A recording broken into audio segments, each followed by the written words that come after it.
O mundo, por John Charles Ryle. Saí do meio deles e separai-vos, diz o Senhor. Segunda carta aos Coríntios 6:17. O texto que encabeça esta página toca em um assunto de grande importância no cristianismo. Esse assunto é o grande dever da separação do mundo.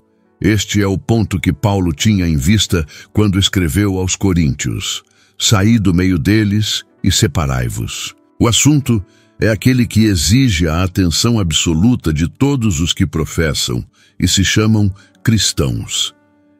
Em todas as eras da Igreja, a separação do mundo sempre foi uma das grandes evidências de uma obra da graça no coração. Aquele que realmente nasceu do Espírito e se tornou uma nova criatura em Cristo Jesus, sempre se esforçou para sair do mundo e viver uma vida separada. Aqueles que apenas usavam o nome cristão, sem a realidade, sempre se recusaram a sair e separar-se do mundo. O assunto talvez nunca tenha sido mais importante do que é hoje. Há um desejo generalizado de tornar as coisas agradáveis no cristianismo, cerrar os cantos e bordas da cruz e evitar, tanto quanto possível, a autonegação. Em todos os lugares, ouvimos cristãos professos declarando em voz alta que não devemos ser muito estreitos e exclusivos e que não há mal em muitas coisas que os santos mais santos da antiguidade pensavam que seriam ruins para suas almas, que podemos ir a qualquer lugar, fazer qualquer coisa, gastar nosso tempo em qualquer coisa, ler qualquer coisa, manter qualquer companhia e mergulhar em qualquer coisa, e ao mesmo tempo ser bons cristãos. Este é o ditado de milhares.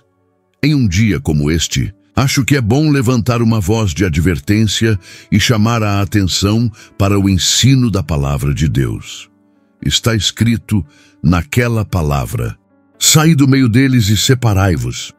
Há 4 pontos que tentarei mostrar aos meus leitores ao examinar este grande assunto.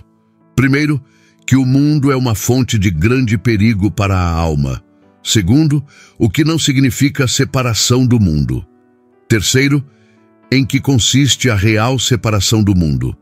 Quarto, o segredo da vitória sobre o mundo. E agora, antes de dar um único passo adiante, deixe-me avisar a cada leitor deste artigo que ele nunca entenderá este assunto, a menos que primeiro entenda o que é um verdadeiro cristão. Se você é uma dessas pessoas infelizes que pensa que todo mundo que vai a um local de culto é cristão, não importa como viva ou o que ele acredita, temo que você se importará pouco sobre a separação do mundo, mas se você ler sua Bíblia e levar sua alma a sério, saberá que há 2 classes de aqueles que se chamam cristãos, convertidos e não convertidos. Você saberá que o que os judeus eram entre as nações do Antigo Testamento, este é o verdadeiro cristão sob o Novo.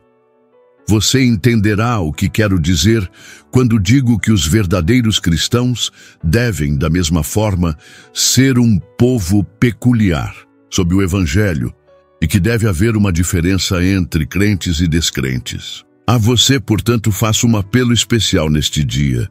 Enquanto muitos evitam o assunto da separação do mundo, e muitos absolutamente odeiam isso, e muitos ficam intrigados com isso, dê-me sua atenção enquanto tento mostrar a você a coisa como ela é.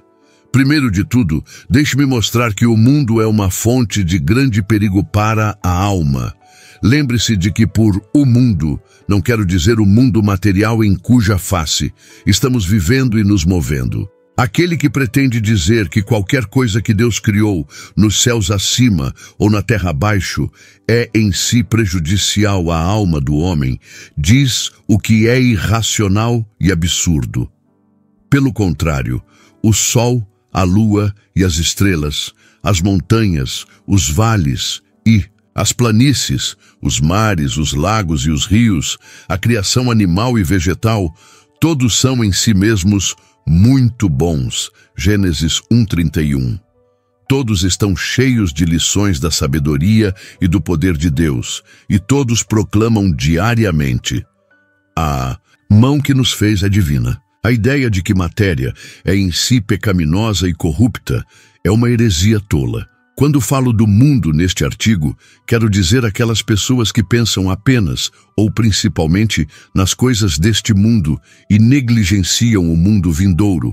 As pessoas que estão sempre pensando mais na terra do que no céu, mais no tempo do que na eternidade, mais no corpo do que na alma, mais em agradar ao homem do que em agradar a Deus. É deles e de seus modos, hábitos, costumes, opiniões, práticas, gostos, objetivos, espírito e tom que estou falando quando falo do mundo. Este é o mundo do qual Paulo nos diz para sair e ser separado. Agora, se o mundo neste sentido é um inimigo da alma, há 3 coisas que um cristão batizado deve renunciar e abandonar, e 3 inimigos com os quais ele deve lutar e resistir. Esses 3 são a carne, o diabo e o mundo. Todos os 3 são inimigos terríveis, e todos os 3 devem ser superados se quisermos ser salvos. Vamos nos voltar para o testemunho das Sagradas Escrituras. Se os textos que estou prestes a citar não provam que o mundo é uma fonte de perigo para a alma, então não há sentido nas palavras. Vamos ouvir o que o apóstolo Paulo diz: não se amoldem ao padrão deste mundo, mas transformem-se pela renovação da sua mente. Romanos 12:2. Nós não recebemos o espírito do mundo, mas o espírito que vem de 1 aos Coríntios 2:12. Cristo se entregou por nossos pecados para nos resgatar desta presente era má. Gálatas 1:4. Vocês estavam mortos em suas transgressões e pecados, nos quais costumavam viver quando seguiam os caminhos deste mundo. Efésios 2:1-2. Demas, porque amou este mundo, me abandonou. Segunda carta a Timóteo 4:10. Ouçamos o que Tiago diz: a religião que Deus, nosso Pai, aceita como pura e imaculada é esta: visitar os órfãos e as viúvas em suas dificuldades e não se deixar corromper pelo mundo. Tiago 1:27. Vocês não sabem que a amizade com o mundo é ódio contra Deus? Qualquer um que escolhe ser amigo do mundo se torna inimigo de Deus. Tiago 4:4. Ouçamos o que João diz: não ameis o mundo nem as coisas que há no mundo. Se alguém ama o mundo, o amor do Pai não está nele. Pois tudo o que há no mundo, os desejos do homem pecador, a concupiscência dos seus olhos e a ostentação das coisas que ele tem e faz, não vem do Pai, mas do mundo. O mundo e a sua concupiscência passam, mas aquele que faz a vontade de Deus permanece para sempre. Primeira carta de João 2:15-17. A razão pela qual o mundo não nos conhece é que não o conheceu. Primeira carta de João 3:1. Eles são do mundo e, portanto, falam do ponto de vista do mundo, e o mundo os ouve. Primeira carta de João 4:5. Todo aquele que é nascido de Deus vence o mundo. Primeira carta de João 5:4. Sabemos que somos filhos de Deus e que o mundo inteiro está sob o poder do maligno. Primeira carta de João 5:19. Ouçamos, por fim, o que o Senhor Jesus Cristo diz: o que recebeu a semente que caiu entre os espinhos é o homem que, Mateus 13:22. Vocês são deste mundo. Eu não sou deste mundo. João 8:23. O mundo não pode recebê-lo, Espírito Santo, porque não o vê. João 14:17. Se o mundo vos odeia, lembrai-vos de que primeiro me odiou a mim. João 15:18. Se fosseis do mundo, ele vos amaria, como se fosse seu. Do jeito que é, não sois do mundo, mas eu vos escolhi do mundo. É por isso que o mundo vos odeia. João 15:19. Neste mundo tereis aflições, mas tende bom ânimo. Eu venci o mundo. João 16:33. Eles não são do mundo, assim como eu não sou. João 17,16. Não faço comentários sobre esses textos, eles falam por si mesmos. Se alguém puder lê-los cuidadosamente e deixar de ver que o mundo é um inimigo da alma do cristão e que há uma oposição total entre a amizade do mundo e a amizade de Cristo, ele está além do alcance da argumentação e é perda de tempo raciocinar com ele. Aos meus olhos, eles contêm uma lição tão clara quanto o sol ao meio-dia. Eu me volto das Escrituras para questões de fato e experiência. Apelo a qualquer cristão velho que mantém os olhos abertos e sabe o que está acontecendo nas igrejas. Pergunto a ele se não é verdade que nada prejudica tanto a causa do cristianismo quanto o mundo. Não é o pecado aberto ou a descrença aberta que rouba a Cristo de seus servos professos, tanto quanto o amor do mundo, o medo do mundo, os cuidados do mundo, os negócios do mundo, o dinheiro do mundo, os prazeres do mundo e o desejo de si. Manter no mundo, esta é a grande rocha na qual milhares de jovens estão continuamente sendo esmagados e destruídos. Eles não se opõem a nenhuma das verdades da fé cristã. Eles não escolhem deliberadamente o mal e se rebelam abertamente contra Deus. Eles esperam de alguma forma chegar ao céu no final, e eles acham que é apropriado ter alguma religião. Mas eles não podem desistir de seu ídolo. Eles devem ter o mundo. E assim, depois de correr bem e ansiar pelo céu enquanto meninos e meninas, eles se desviam quando se tornam homens e mulheres e descem pelo caminho largo que leva à destruição. Eles começam com Abraão e Moisés e terminam com Demas e a esposa de Ló. O último dia, sozinho, provará quantas almas o mundo matou. Centenas serão encontradas tendo sido treinadas em lares cristãos e tendo conhecido o Evangelho desde a infância e ainda assim perderam o céu. Eles deixaram o porto de casa com perspectivas brilhantes e se lançaram no oceano da vida com a bênção de um pai e as orações de uma mãe. E então se desviou do caminho certo através das seduções do mundo e terminaram sua viagem no Recife e na miséria. É uma história triste de se contar, mas é muito comum. Posso ver claramente porque Paulo diz: saí do meio deles e separai-vos. Deixe-me agora tentar mostrar o que não constitui separação do mundo. O ponto é um que requer esclarecimento. Há muitos erros cometidos sobre isso. Às vezes, você verá cristãos sinceros e bem-intencionados fazendo coisas que Deus nunca pretendeu que fizessem, na questão da separação do mundo, e honestamente acreditando que estão na própria vontade de Deus. Seus erros geralmente lhes causam grande dano. Eles dão oportunidade aos ímpios de ridicularizar todo o cristianismo e os fornecem uma desculpa para não ter nenhum. Eles fazem com que o caminho da verdade seja mal falado e aumentam a ofensa da cruz. Acho que é um dever simples fazer algumas observações sobre o assunto. Nunca devemos esquecer que é possível ser muito dedicado e pensar que estamos fazendo serviço a Deus, quando na realidade estamos cometendo alguns grandes erros. Existe algo como ter um zelo que não é baseado no conhecimento. Romanos 10, 2. Por exemplo, está chegando o tempo em que qualquer um que vos matar pensará que está oferecendo um serviço a Deus. João 16, 2. Há poucas coisas sobre as quais é tão importante orar por um julgamento correto e senso comum santificado, como sobre a separação do mundo. Quando Paulo disse, saí do meio deles e separai-vos, ele não quis dizer que os cristãos devem desistir de todos os chamados ofícios, profissões e negócios mundanos. Ele não proibiu os homens de serem soldados, marinheiros, advogados, médicos, comerciantes, banqueiros, lojistas ou comerciantes. Não há uma palavra no Novo Testamento para justificar tal linha de conduta. Cornélio, o centurião, soldado, Lucas, o médico, Zenas, o advogado, são exemplos do contrário. A ociosidade é em si um pecado. Um chamado legítimo é um remédio contra a tentação. Se alguém não quiser trabalhar, também não coma. 2 aos Tessalonicenses 3:10.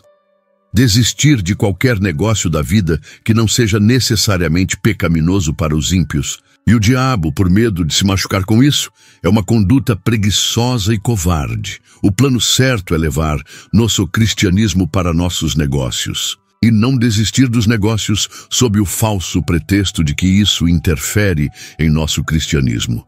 Quando Paulo disse, saiam deles e se separem, ele não quis dizer que os cristãos devem recusar toda associação com as pessoas não convertidas e se recusam a entrar em sua sociedade. Não há garantia para tal conduta no Novo Testamento.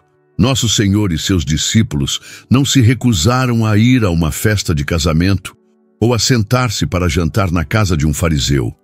Paulo não diz, se algum descrente o convidar para uma refeição, você não deve ir, mas apenas nos diz como nos comportar se formos.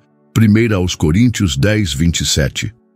Além disso, é uma coisa perigosa começar a julgar as pessoas muito de perto e estabelecer quem é convertido e quem não é, e qual sociedade é piedosa e qual ímpia. Certamente cometeremos erros. Acima de tudo, tal curso de vida nos cortaria de muitas oportunidades de fazer o bem. Se levarmos nosso mestre conosco, aonde quer que formos, quem pode dizer se não podemos salvar alguns e não sermos prejudicados? Para os fracos me tornei fraco, para ganhar os fracos. Fiz-me tudo para todos, para por todos os meios possíveis salvar alguns. 1 aos Coríntios 9:22. Quando Paulo diz, saem do meio deles e se separem, ele não quis dizer que os cristãos não devem se interessar por nada na terra, exceto religião, negligenciar a ciência, a arte, a literatura e a política, não ler nada que não seja diretamente espiritual, não saber nada sobre o que está acontecendo entre a humanidade e nunca olhar um jornal, não se importar com o governo do próprio país e ser totalmente indiferente às pessoas que o guiam, aconselham e fazem suas leis. Tudo isso pode parecer muito certo e apropriado aos olhos de algumas pessoas, mas eu acho que é uma negligência ociosa e egoísta do dever. Paulo conhecia o valor do bom governo como uma das principais ajudas para vivermos vidas pacíficas e tranquilas em toda a piedade e santidade. Primeira carta a Timóteo 2:2. Paulo não tinha vergonha de ler escritores pagãos e citar suas palavras em seus discursos e escritos. Paulo não achava que era indigno dele mostrar familiaridade com as leis, costumes e chamados do mundo nas ilustrações que ele dava deles.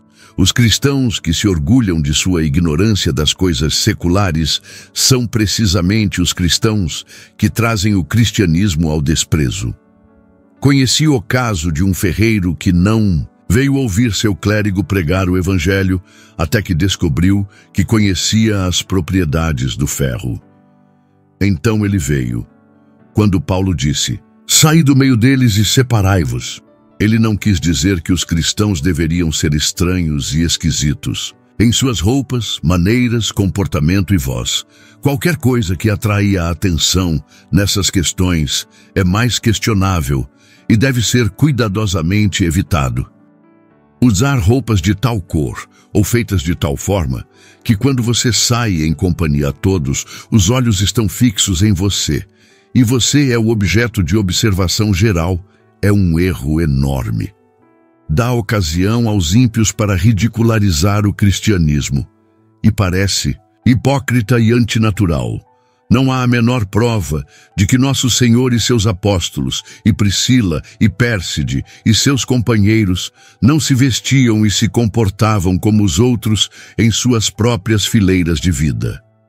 Por outro lado, uma das muitas acusações que nosso Senhor faz contra os fariseus foi a de fazer seus filactérios largos e as borlas de suas vestes longas, de modo a serem vistos pelos homens.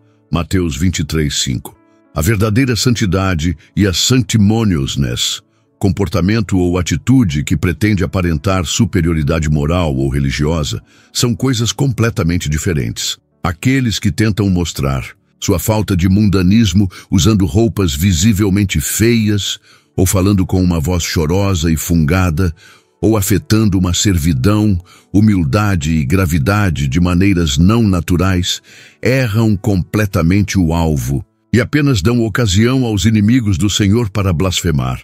Quando Paulo disse, saiam deles e se separem, ele não quis dizer que os cristãos devem se retirar da companhia da humanidade e se fechar na solidão.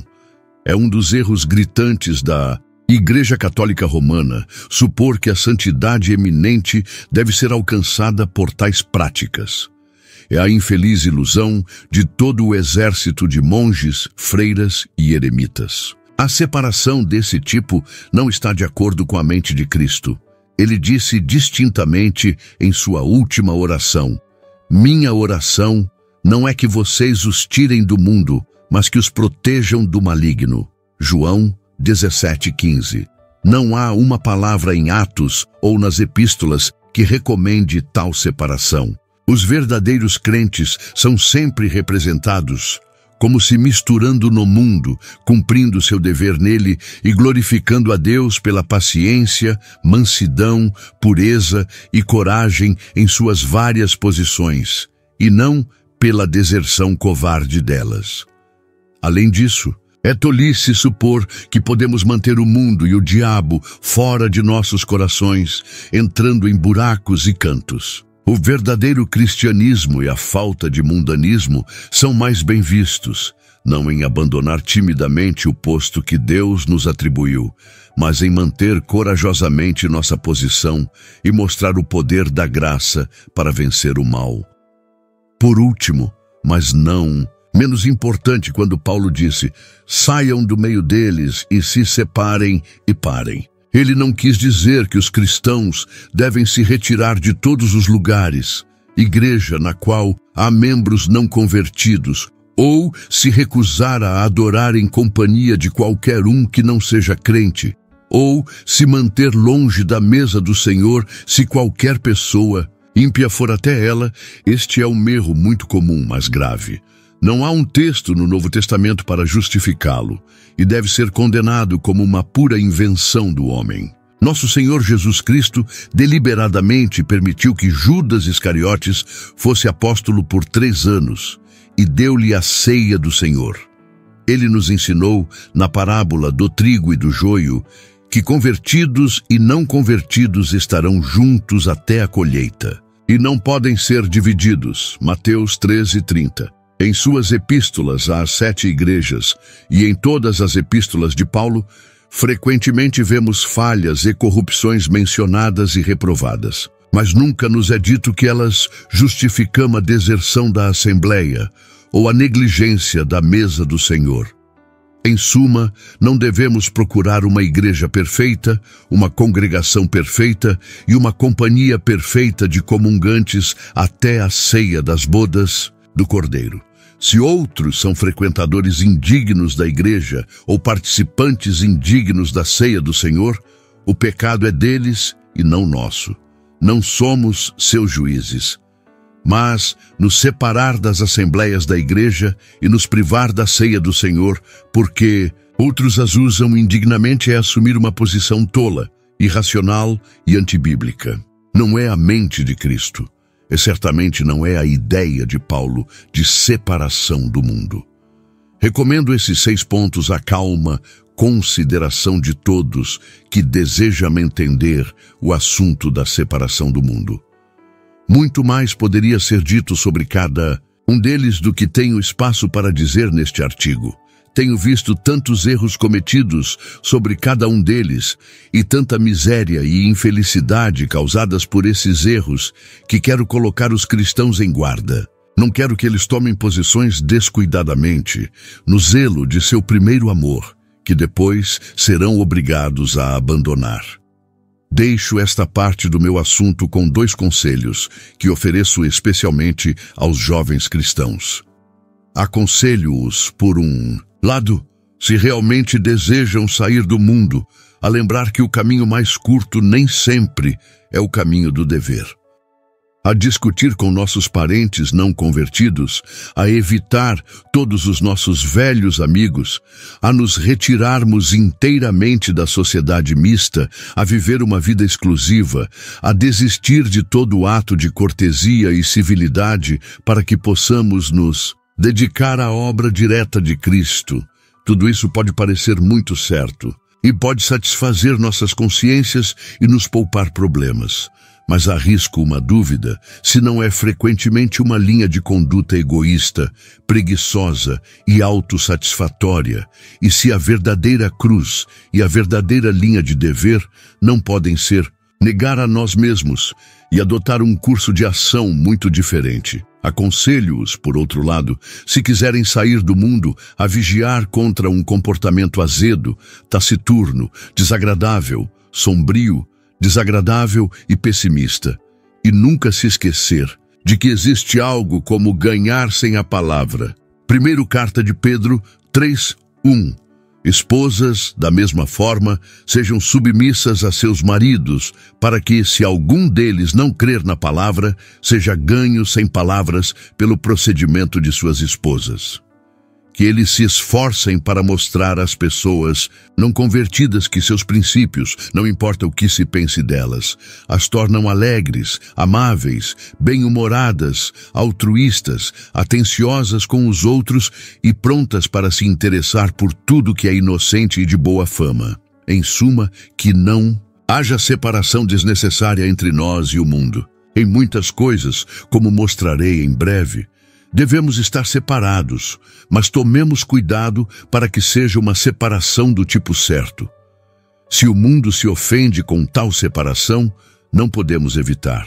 Mas nunca demos ao mundo ocasião para dizer que nossa separação é tola, insensata, ridícula, irracional, pouco caridosa e antibíblica. Em terceiro lugar, tentarei mostrar o que realmente é a verdadeira separação do mundo. Abordo esse ramo do meu assunto com um profundo senso de sua dificuldade, que há uma certa linha de conduta que todos os verdadeiros cristãos devem seguir com relação ao mundo e às coisas do mundo é muito evidente. Os textos já citados deixam isso claro. A chave para a solução dessa questão está na palavra separação, mas em que consiste a separação não é fácil mostrar. Em alguns pontos, não é difícil estabelecer regras particulares. Em outros, é impossível fazer mais do que declarar princípios gerais e deixar que cada um os aplique de acordo com sua posição na vida. É isso que tentarei fazer. Em primeiro lugar, aquele que deseja sair do mundo e se separar deve se recusar constante e habitualmente a ser guiado pelo padrão do mundo de certo e errado. A regra da massa da humanidade é seguir a corrente, fazer como os outros, seguir a moda, manter-se com a opinião comum e, para definir o seu, observe pelo relógio da cidade. O verdadeiro cristão nunca se contentará com uma regra como essa. Ele simplesmente perguntará: o que a Escritura diz? O que está escrito na palavra de Deus? Ele manterá firmemente que nada pode ser certo que Deus diz ser errado e que os costumes e opiniões de seus vizinhos nunca podem fazer com que seja um assunto sem importância que Deus chama de sério, ou que não seja pecado o que Deus chama de pecado. Ele nunca pensará levianamente em pecados como beber, xingar, jogar, mentir, trapacear, fraudar ou desonrar o dia do Senhor, porque são comuns, e muitos dizem: onde está o mal? Esse argumento miserável. Todo mundo pensa assim, todo mundo diz isso, todo mundo faz isso, todo mundo estará lá. Não significa nada para ele. É condenado ou aprovado pela Bíblia? Essa é sua única pergunta. Se ele estiver sozinho na cidade ou na congregação, ele não irá contra a Bíblia.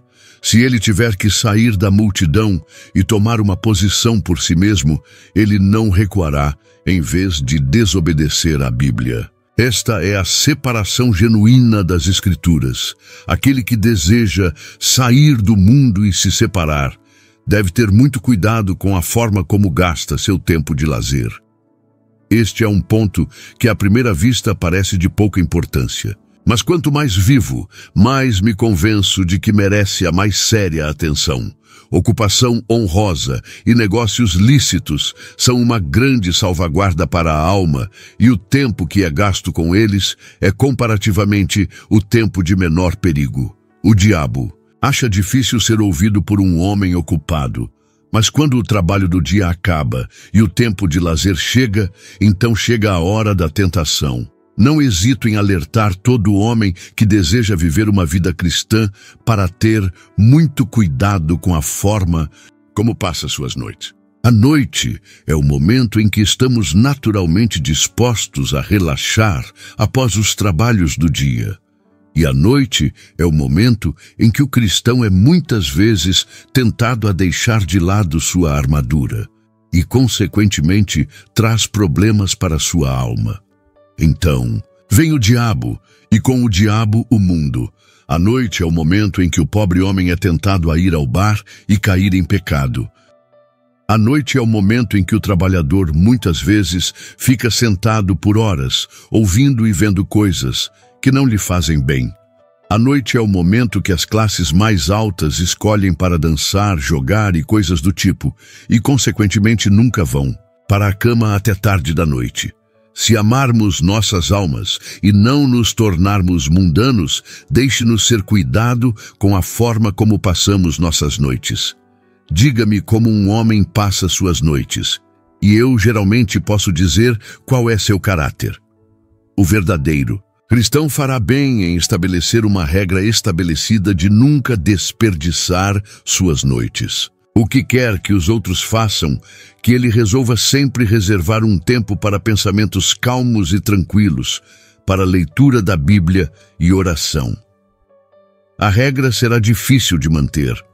Pode trazer sobre ele a acusação de ser antissocial e excessivamente rigoroso. Que ele não se importe com isso. Qualquer coisa desse tipo é melhor do que horas habituais tardias em companhia. Orações apressadas, leitura desleixada da Bíblia e uma consciência pesada. Mesmo que ele fique sozinho em sua igreja ou cidade, que ele não se afaste de sua regra. Ele se encontrará em minoria e será considerado um homem excêntrico, mas esta é a separação genuína das Escrituras. Aquele que deseja sair do mundo e se separar deve determinar firme e habitualmente não ser engolido e absorvido pelos negócios do mundo. Um verdadeiro cristão se esforçará para cumprir seu dever em qualquer posição ou posto em que se encontre e fazê-lo bem. Seja estadista, comerciante, banqueiro, advogado, médico, comerciante ou fazendeiro, ele tentará fazer seu trabalho de modo que ninguém possa encontrar ocasião para falha nele. Mas ele não permitirá que isso fique entre ele e Cristo. Se ele perceber que seu negócio está começando a consumir seus domingos, sua leitura da Bíblia, seu tempo de oração particular e a trazer nuvens entre ele e o céu, ele dirá: afaste-se, há um limite, isso é o mais longe que você pode ir e não mais. Não posso vender minha alma por posição, fama ou ouro. Como Daniel, ele reservará tempo para a comunhão com Deus, seja qual for o custo. Ele negará qualquer coisa a si mesmo. Em vez de perder sua leitura da Bíblia e suas orações, em tudo isso, ele descobrirá que está quase sozinho. Muitos rirão dele e lhe dirão que se dão muito bem sem serem tão rigorosos e particulares. Ele não ouvirá, ele resolutamente manterá o mundo à distância, qualquer que seja a perda ou sacrifício presente que pareça implicar. Ele escolherá ser menos rico e próspero neste mundo do que não prosperar sobre sua alma. Ficar sozinho dessa maneira, ir contra os caminhos dos outros, requer imensa abnegação. Mas esta é a genuína separação bíblica. Aquele que deseja sair do mundo e ser separado deve firmemente abster-se de todas as diversões e recreações que estão inseparavelmente conectadas com o pecado. Este é um assunto difícil de lidar, e eu o abordo com dor. Mas não acho que seria fiel a Cristo e fiel ao meu ofício como ministro se não falasse muito claramente sobre isso, ao considerar tal assunto como separação do mundo. Deixe-me então dizer honestamente que não consigo entender como alguém que faz qualquer pretensão ao cristianismo vital real pode se permitir assistir a corridas de cavalos e teatros. A consciência, sem dúvida, é uma coisa estranha, e cada homem deve julgar por si mesmo e usar sua liberdade.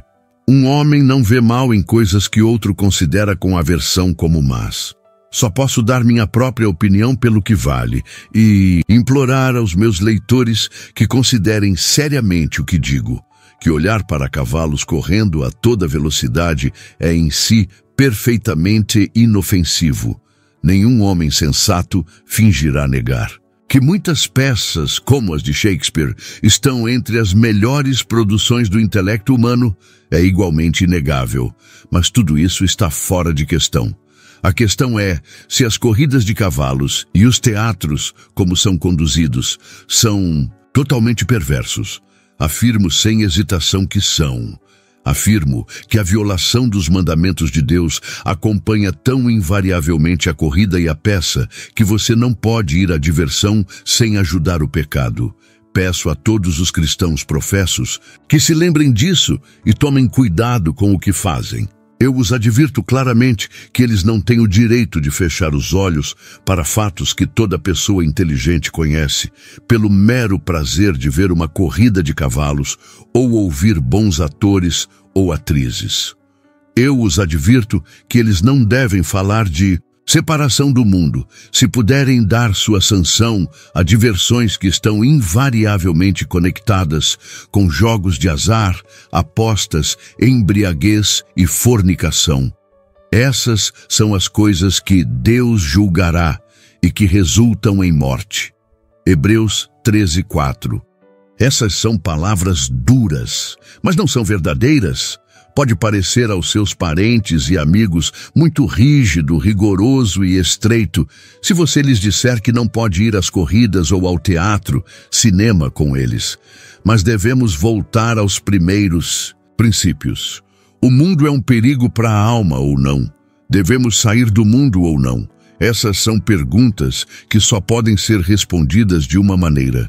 Se amamos nossas almas, não devemos ter nada a ver com diversões que estão ligadas ao pecado. Nada menos que isso pode ser chamado deseparação genuína das Escrituras do mundo. Gostaria de observar aqui que leitores inteligentes e atenciosos provavelmente observarão que, sob o título de diversões mundanas, não disse nada sobre dança e jogos de cartas. São assuntos delicados e difíceis, mas estou disposto a dar minha opinião, e ainda mais porque não falo deles sem experiência nos dias da minha juventude. Sobre dançar, ou ir a bailes, peço apenas aos cristãos que julguem a diversão por suas tendências e realizações. Dizer que há algo moralmente errado no mero ato corporal de dançar seria absurdo. Davi dançou diante da arca. Salomão disse, há um tempo para dançar.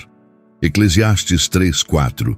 Assim como é natural para cordeiros e gatinhos brincarem, também parece natural para os jovens, em todo o mundo, pular ao som de uma música animada. Se a dança fosse adotada como mero exercício, se a dança acontecesse de madrugada e os homens dançassem apenas com homens e as mulheres com mulheres, seria desnecessário e absurdo se opor a isso. Mas todos sabem que não é isso que significa dança moderna, ir a bailes e danças. Esta é uma diversão que envolve horas muito tardias, vestimentas extravagantes e uma imensa quantidade de frivolidade, vaidade, ciúme, excitação doentia e conversa vã. Quem gostaria de ser encontrado em um salão de dança moderno quando o Senhor Jesus Cristo vier pela segunda vez? Quem que participou muito de bailes e danças, como eu mesmo fiz antes de saber melhor, Pode negar que eles têm um efeito muito dissipador na mente, como o uso de drogas e a ingestão de bebidas alcoólicas no corpo. Não posso esconder minha opinião de que dançar e ir a bailes é uma dessas diversões mundanas que guerreiam contra a alma e que é mais sábio e melhor desistir. E quanto aos pais que incitam seus filhos e filhas, contra suas vontades e inclinações, a ir a bailes e danças, só posso dizer que eles estão assumindo uma responsabilidade muito perigosa e arriscando grande dano às almas de seus filhos. Sobre jogos de cartas e apostas, meu julgamento é bem parecido. Peço aos cristãos que julguem por suas tendências e consequências. Claro que seria um absurdo dizer que há maldade positiva em um jogo inocente de cartas, para diversão, e não por dinheiro. Conheci casos de idosos com hábitos corporais, letárgicos e enfermos, incapazes de trabalhar ou ler, para quem as cartas à noite eram realmente úteis para mantê-los longe da sonolência e preservar sua saúde. Mas é inútil fechar os olhos dos fatos.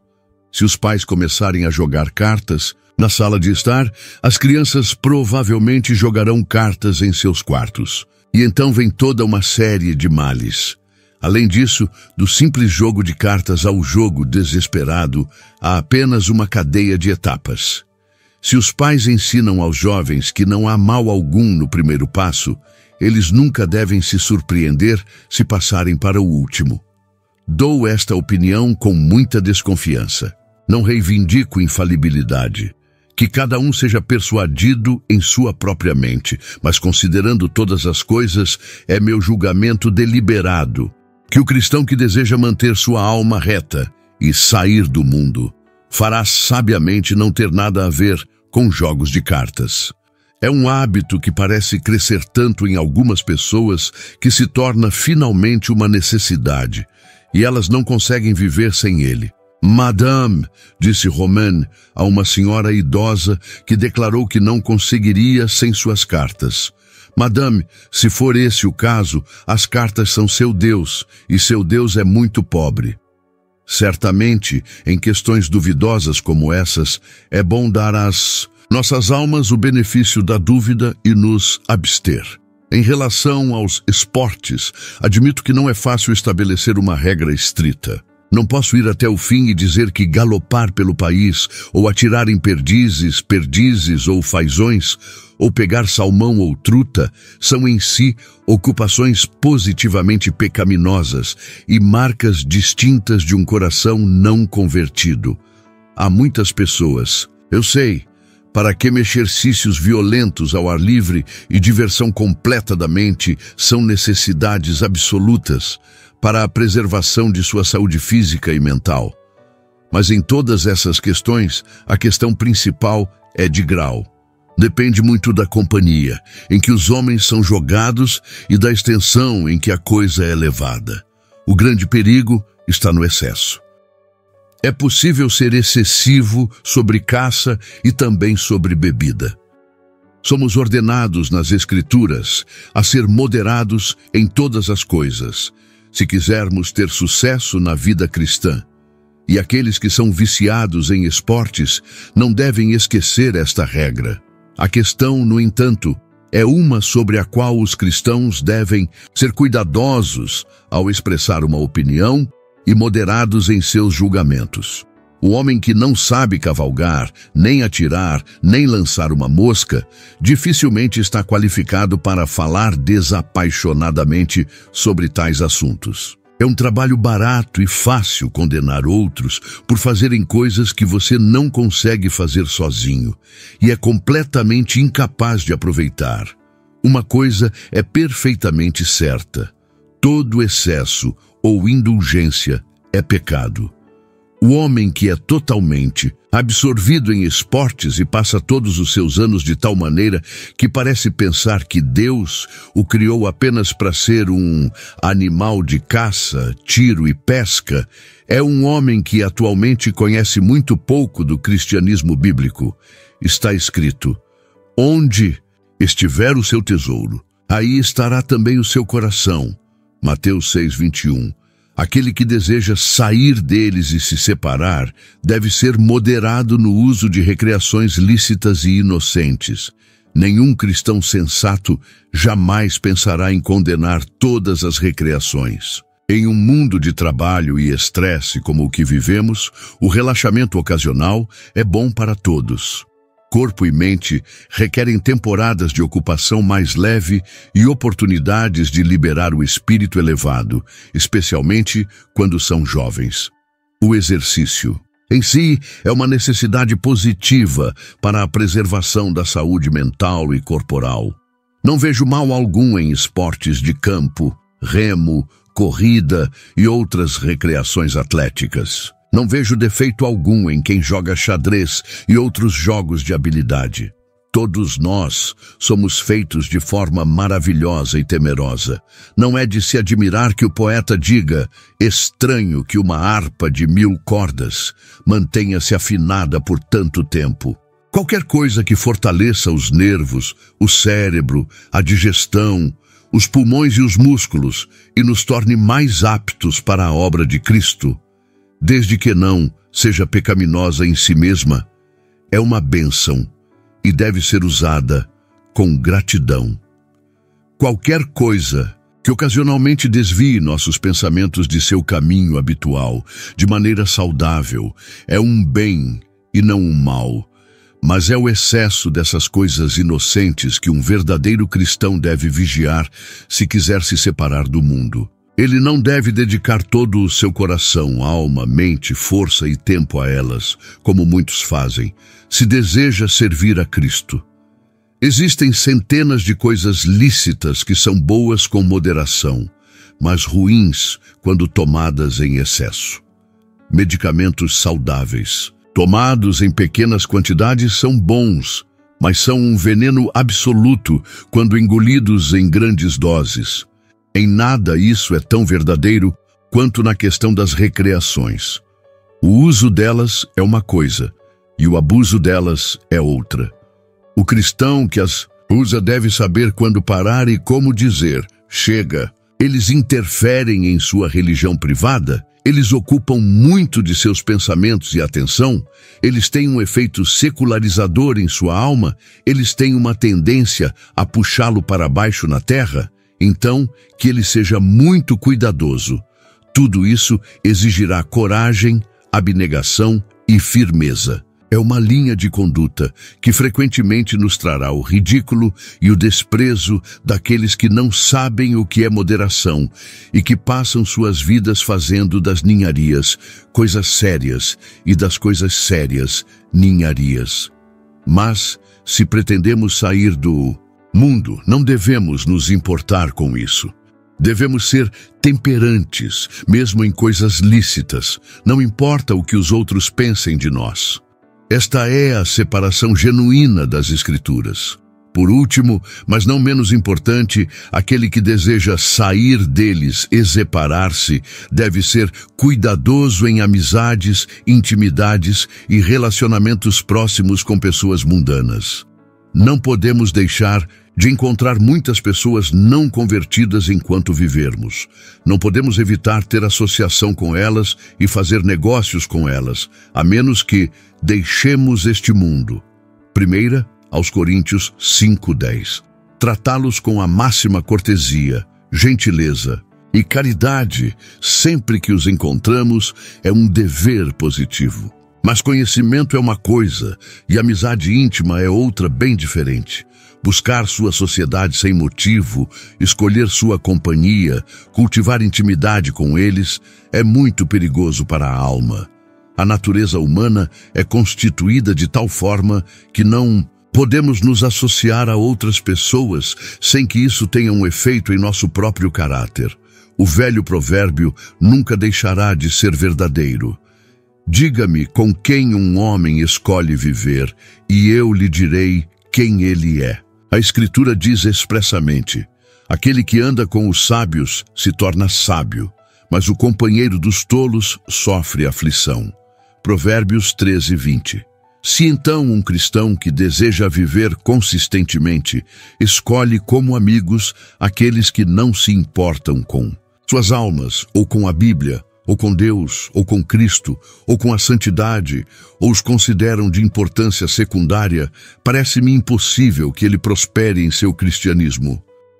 Ele logo descobrirá que os caminhos deles não são os seus caminhos, nem os pensamentos deles os seus pensamentos, nem os gostos deles os seus gostos, e que, a menos que mudem, ele deve abrir mão da intimidade com eles.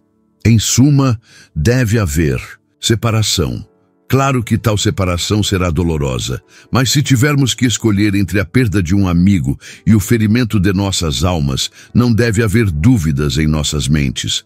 Se os amigos não andarem no caminho estreito conosco, não devemos andar no caminho largo para agradá-los. Mas entendamos distintamente que tentar manter o ritmo, intimidade próxima entre uma pessoa convertida e uma não convertida, se ambas forem consistentes com suas naturezas, é tentar uma impossibilidade.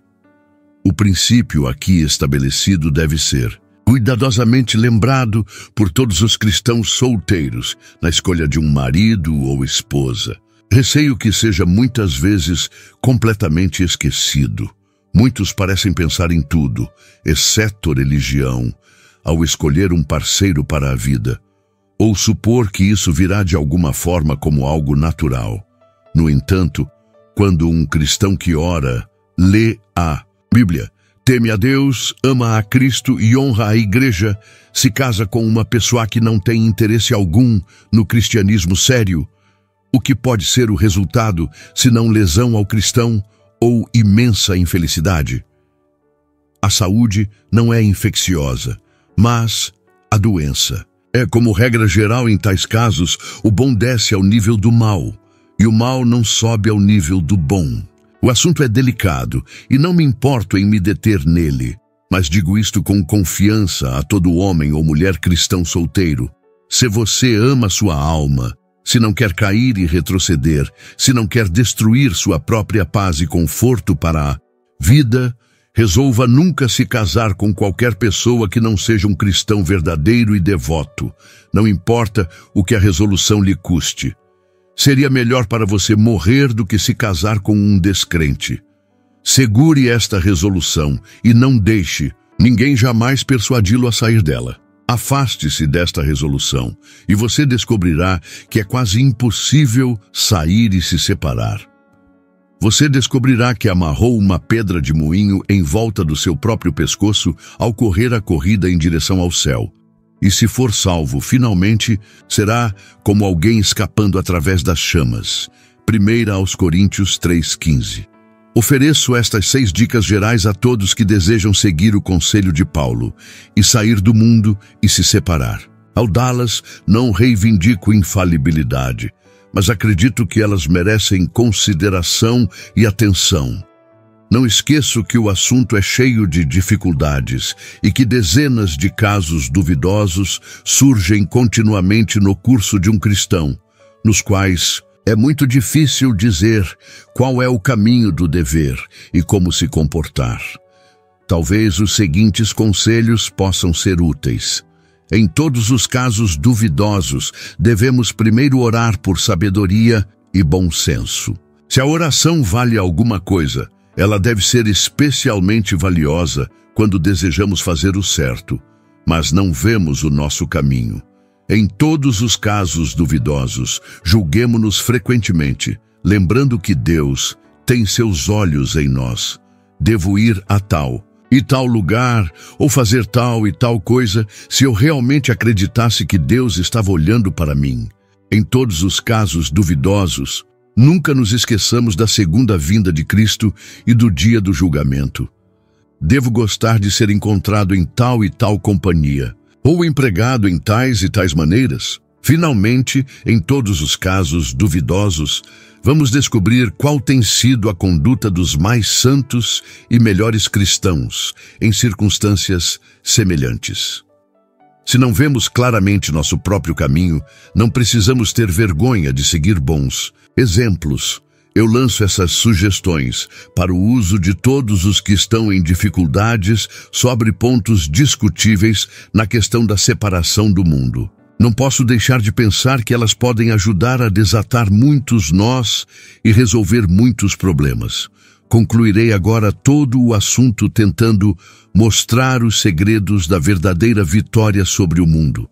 Sair do mundo, é claro, não é uma coisa fácil. Não pode ser fácil enquanto a natureza humana for o que é e um diabo ocupado estiver sempre perto de nós. Exige uma luta e esforço constantes. Implica conflito incessante e autonegação. Muitas vezes nos coloca em oposição exata aos membros de nossas próprias famílias, parentes e vizinhos. Às vezes nos obriga a fazer coisas que causam grande ofensa e nos trazem ridículo e perseguição. Mesquinha. É precisamente isso que faz muitos recuarem do cristianismo resoluto. Eles sabem que não estão certos, sabem que não são tão completos no serviço de Cristo quanto deveriam ser, e se sentem desconfortáveis e pouco à vontade, mas o medo do homem os mantém para trás. E assim, eles permanecem pela vida com corações doloridos e insatisfeitos, com religião demais para serem felizes no mundo e muito do mundo para serem felizes em sua religião. Temo que este seja um caso muito comum se a verdade fosse conhecida. No entanto, há alguns em todas as épocas que parecem obter a vitória sobre o mundo. Eles saem decididamente de seus caminhos e são inconfundivelmente separados. Eles são independentes de suas opiniões e inabaláveis por sua oposição. Eles se movem como planetas em uma órbita própria e parecem se elevar igualmente acima dos sorrisos e carrancas do mundo. E quais são os segredos de sua vitória? Eu os colocarei no papel. O primeiro segredo da vitória sobre o mundo é um coração reto. Com isso quero dizer um coração renovado, transformado e santificado pelo Espírito Santo. Espírito, um coração no qual Cristo habita, um coração no qual as coisas velhas passaram e todas as coisas se tornaram novas. A grande marca de tal coração é o viés de seus gostos e afeições. O dono de tal coração não gosta mais do mundo e das coisas do mundo, e, portanto, não acha que seja uma provação ou sacrifício desistir deles. Ele não tem mais apetite pela companhia, pela conversa, pelas diversões, pelas ocupações, pelos livros que ele amou uma vez, e sair deles parece natural para ele. Grande, de fato, é o poder explosivo de um novo princípio. Assim como os novos brotos de primavera, em uma cerca viva, empurram as folhas velhas e as fazem cair silenciosamente no chão, assim também o novo coração de um crente invariavelmente afeta seus gostos e preferências e o faz abandonar muitas coisas que ele amou e viveu porque agora não gosta mais delas. Que aquele que quer sair do mundo e se separar, certifique-se antes de tudo de que ele tem um novo coração. Se o coração estiver realmente certo, todo o resto estará certo com o tempo. Se os teus olhos forem bons, todo o teu corpo será luminoso. Mateus 6:22. Se as afeições não forem corretas, nunca haverá ação correta. O segundo segredo da vitória sobre o mundo é uma fé prática e viva em coisas invisíveis. O que a Escritura diz? Esta é a vitória que venceu o mundo, a nossa fé.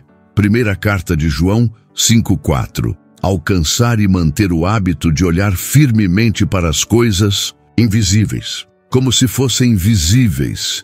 Colocar diante de nossas mentes todos os dias, como grandes realidades, nossas almas, Deus, Cristo, céu, inferno, julgamento, eternidade, nutrir uma convicção permanente de que o que não vemos é tão real quanto o que vemos e 10.000 vezes mais importante.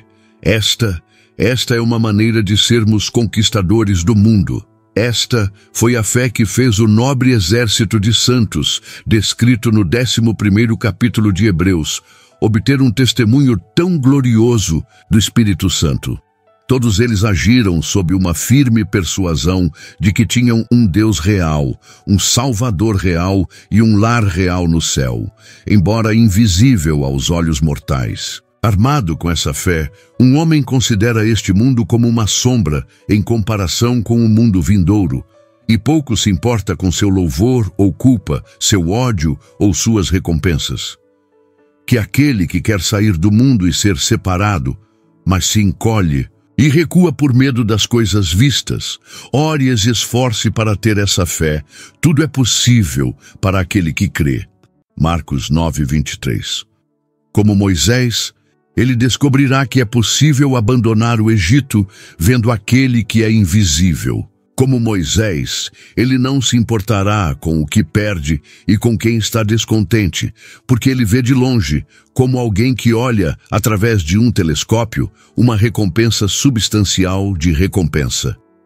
Hebreus 11:26. O terceiro e último segredo da vitória sobre o mundo é atingir e cultivar o hábito de confessar Cristo corajosamente em todas as ocasiões adequadas. Ao dizer isso, não quero ser mal interpretado. Não quero que ninguém toque uma trombeta diante dele e imponha seu cristianismo aos outros o tempo todo. Mas desejo encorajar todos os que se esforçam para sair do mundo a mostrar suas cores e a agir e falar como homens que não têm vergonha de servir a Cristo. Uma afirmação firme e silenciosa de nossos próprios princípios como cristãos. Uma prontidão habitual para deixar as crianças do mundo verem que somos guiados por outras regras que não as deles e não pretendemos nos desviar delas. Uma manutenção calma, firme e cortês de nosso próprio padrão, de coisas em todas as companhias. Tudo isso formará insensivelmente um hábito dentro de nós e tornará comparativamente fácil ser um homem separado. Será difícil no começo, sem dúvida, e nos custará muita luta, mas quanto mais prosseguirmos, mais fácil será. Atos repetidos de confissão de Cristo produzirão hábitos. Hábitos, uma vez formados, produzirão um caráter estabelecido. Uma vez que nossos caracteres sejam conhecidos, seremos poupados de muitos problemas. Os homens saberão o que esperar de nós e não acharão nada estranho se nos virem vivendo as vidas de pessoas peculiares separadas. É uma grande coisa ser capaz de dizer não decididamente, mas cortesmente quando solicitado, a fazer qualquer coisa que a consciência diz ser errada. Aquele que mostra suas cores corajosamente desde o início e nunca tem vergonha de deixar os homens verem de quem ele é e a quem ele serve, logo descobrirá que venceu o mundo e será deixado em paz. A confissão ousada é um longo passo em direção à vitória. Resta-me agora concluir todo o assunto com algumas palavras curtas de aplicação. O perigo do mundo arruinar a alma, a natureza da verdadeira separação do mundo, os segredos da vitória sobre o mundo, estão todos diante do leitor deste artigo. Peço-lhe agora que me dê sua atenção pela última vez, enquanto tento dizer algo diretamente para seu benefício pessoal. Minha primeira palavra será uma pergunta. Você está vencendo o mundo ou é vencido por ele? Você sabe o que é sair do mundo e ser separado, ou você ainda está enredado por ele e conformado a ele? Se você tem algum desejo de ser salvo, eu imploro que responda a esta pergunta. Se você não sabe nada sobre separação, eu o aviso afetuosamente que sua alma está em grande perigo. O mundo passa, e aqueles que se apegam ao mundo e pensam apenas no mundo, passarão com ele para a ruína eterna. Acorde e veja seu perigo antes que seja tarde demais. Desperte e fuja da ira que está por vir. O tempo é curto. O fim de todas as coisas está próximo. As sombras estão se alongando. O sol está se pondo. A noite chega quando nenhum homem pode trabalhar. O grande trono branco logo será estabelecido. O julgamento começará. Os livros serão abertos. Desperte e saia do mundo enquanto ele é chamado hoje. ainda um pouco, e não haverá mais ocupações mundanas e diversões mundanas, não mais ganhar dinheiro e gastar dinheiro, não mais comer, beber, festejar, vestir-se, dançar, teatros, corridas, cartas e jogos de azar. O que você fará quando todas essas coisas tiverem passado para sempre? Como você pode ser feliz em um céu eterno, onde a santidade é tudo em todos e a mundanidade não tem lugar? Oh, considere essas coisas e seja sábio, desperte e quebre as correntes que o mundo lançou ao seu redor. Desperte e fuja da ira vindoura. Minha segunda palavra será um conselho. Se você quer sair do mundo, mas não sabe o que fazer, aceite o conselho que lhe dou hoje. Comece aplicando-se diretamente, como um pecador arrependido, ao nosso Senhor Jesus Cristo, e coloque seu caso em suas mãos. Derrame seu coração diante dele. Conte a ele toda a sua história e não esconda nada. Diga a ele que você é um pecador, querendo ser salvo do mundo, da carne e do diabo, e implore que ele o salve. Aquele bendito Salvador que se entregou por nossos pecados para nos resgatar desta presente era má. Gálatas 1:4. Ele sabe o que é o mundo, pois viveu nele 33 anos. Ele sabe quais são as dificuldades de um homem, pois foi feito homem por nós e habitou entre os homens. No alto do céu, à direita de Deus, ele é capaz de salvar completamente todos os que vêm a Deus por ele. Capaz de nos guardar do mal do mundo enquanto ainda vivemos nele, capaz de nos dar poder para nos tornarmos filhos de Deus, capaz de nos impedir de cair, capaz de nos fazer mais do que vencedores. Mais uma vez eu digo, vá direto a Cristo com a oração de fé e coloque-se inteiramente e sem reservas em suas mãos. Por mais difícil que pareça para você agora sair do mundo e se separar, você descobrirá que com Jesus nada é impossível. Você, sim, você vencerá o mundo. Minha terceira e última palavra será encorajamento. Se você aprendeu por experiência o que é sair do mundo, só posso dizer a você, console-se e persevere. Você está no caminho certo, você não tem motivo para ter medo. As colinas eternas estão à vista. Sua salvação está mais próxima do que quando você acreditou. Console-se e prossiga. Sem dúvida, você teve muitas batalhas e deu muitos passos em falso. Às vezes você se sentiu pronto para desmaiar e estava meio disposto a voltar para o Egito. Mas seu mestre nunca o deixou completamente e ele nunca permitirá que você seja tentado acima do que você é capaz de suportar. Então, persevere firmemente em sua separação do mundo e nunca tenha vergonha de ficar sozinho. Estabeleça firmemente em sua mente que os cristãos mais dedicados são sempre os mais felizes. E lembre-se de que ninguém jamais disse no final de sua carreira que tinha sido santo demais e vivido muito perto de Deus. Ouça, por último, o que está escrito nas Escrituras da verdade. Todo aquele que me confessar diante dos homens, o Filho do Homem também me confessará diante dos anjos de Deus. Lucas 12:8. Ninguém que tenha deixado casa, irmãos, irmãs, mãe, pai, filhos ou campos, por mim e pelo Evangelho, deixará de receber 100 vezes mais nesta era presente. Lares, irmãos, irmãs, mães, filhos e campos, e com eles perseguições, e na era vindoura, a vida eterna. Marcos 10, 29 e 30. Não joguem fora sua confiança, ela será ricamente recompensada. Vocês precisam perseverar, para que quando tiverem feito a vontade de Deus, recebam o que Ele prometeu. Pois em muito pouco tempo, aquele que há de vir, virá e não tardará. Hebreus 10, 35 a 37. Essas palavras foram escritas e ditas por nós. Vamos nos apegar a elas e nunca esquecê-las. Vamos perseverar até o fim e nunca nos envergonhar de sair do mundo e estar separados. Podemos ter certeza de que isso traz sua própria recompensa.